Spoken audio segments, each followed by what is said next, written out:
Integers is a number line that includes both the positive and negative numbers as well as 0. So when we work with integers, we want to be careful when we're working with addition, subtraction, multiplication, and division.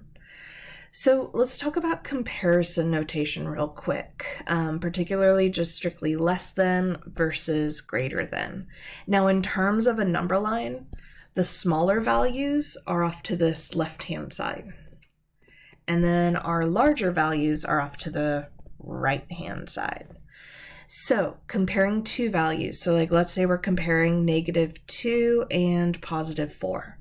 So -2 is over here, +4 is over here. So 4 is larger than -2, or -2 is less than +4. So we would use this less than symbol here to read it as -2 is less than 4. Something that can be helpful with inequalities, and this can be something that's part of our classes, we need to make sure that inequalities are facing the correct direction, is I still go back to little Julia learning about inequalities for the first time in elementary school, and the teacher described it as an alligator mouth, and it works so well. If you picture this, a little alligator mouth, it always wants to eat the larger thing. So it's always going to be opening towards the bigger thing. So if you list your two values, just make sure it's opening towards the bigger of the two. Okay, let's say we're comparing -2 and -6. So in terms of our number line, we have our -2 there, and -6 would be further down to the left here. So -6 is smaller, or you could think of it as -2 is larger of the values.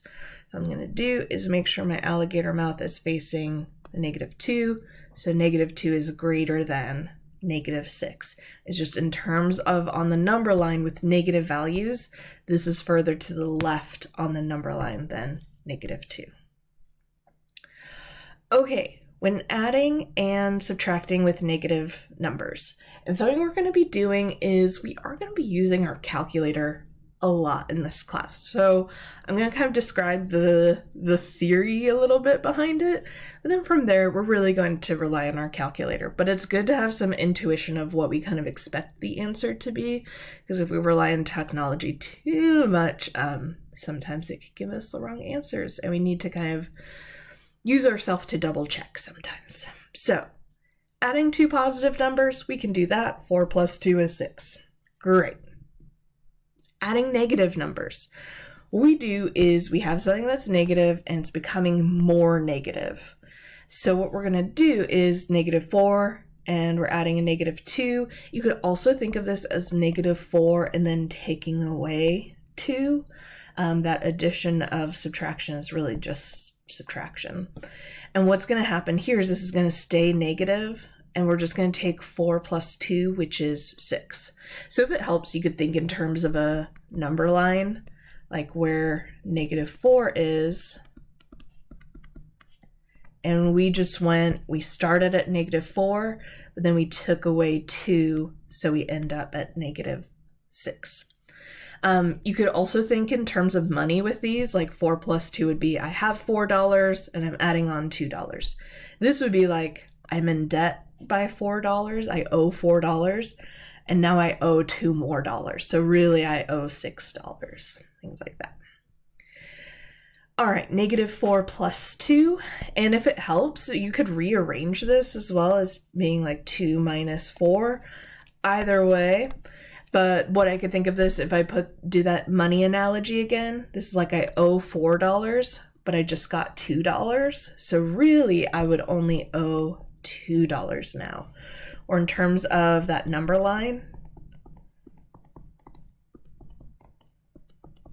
it would be like I was starting at -4, and then we added on 2, so I moved to the right. It got bigger by 2, so we ended up at -2. 4 plus a -2, or this would be the same thing as a 4 - 2. And in fact, that's a great way to look at it. So if you have addition of subtraction, or addition of a negative is the same as subtraction. So 4 - 2 is just 2. And if we were going with our number line, it would be that you're at positive 4, and then you're moving 2 to the left, and that would take you down to positive 2. Okay, with this one, subtraction of a negative turns positive. So this would be the same thing as negative 4, and the negative and negative make a positive 2. So negative 4 plus 2, which we actually looked at already, is a negative 2. And then negative 4 minus 2, this is the same scenario as our negative 4 plus the negative 2. So it's like I owe $4 and now I owe $2 as well. So we owe a total of $6. All right, so there's our addition and subtraction with negative numbers.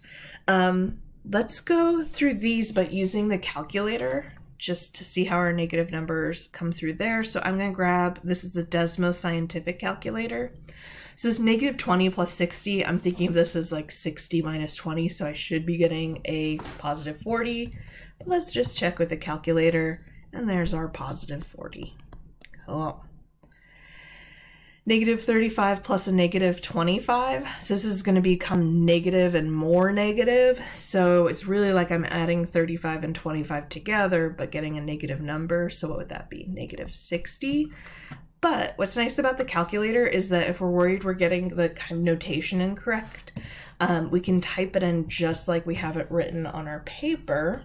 So I can use those same parentheses and see that we get the same answer out. Fantastic. All right, 18 plus negative 28. So I have something positive, but then it's going to become more negative. So we're going to end up further negative on the number line. And then it's like 18 minus 28, which should be leaving us with 10 left over. But just to check all that mental math I just did, 18 plus a negative 28 is a negative 10. Perfect. And this last one here would be the same as taking negative 20 plus 40, or 40 minus 20. So that should get us 20 out in the end. But just show that double negative with the calculator. Negative 20 minus negative 40. So you just want to type it in just like you see it on your paper so that you know you're getting the right answers out in the end. All right. Last piece here is with multiplication and division. So when you have a positive with a positive, it's going to give a positive out. A negative and a negative is going to give a positive out. And then if you have any mixture of the others, so positive and negative or negative and positive, you're getting a negative value out. So what I always think is if they match, it's positive. If they don't match, it's negative.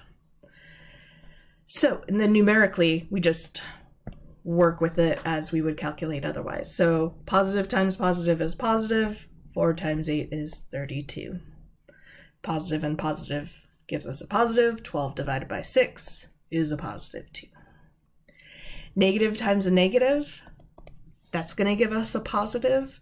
And then I'm just thinking about 3 times 2, which is 6. And I'm just going to remove that. Negative divided by a negative is going to give us a positive. And then I'm just thinking about 9 divided by 3, which is 3. So all those give us positive values out, because it's either positive with a positive or negative with a negative. Now these ones mix a negative with a positive in each case, so that means our answer is going to be negative.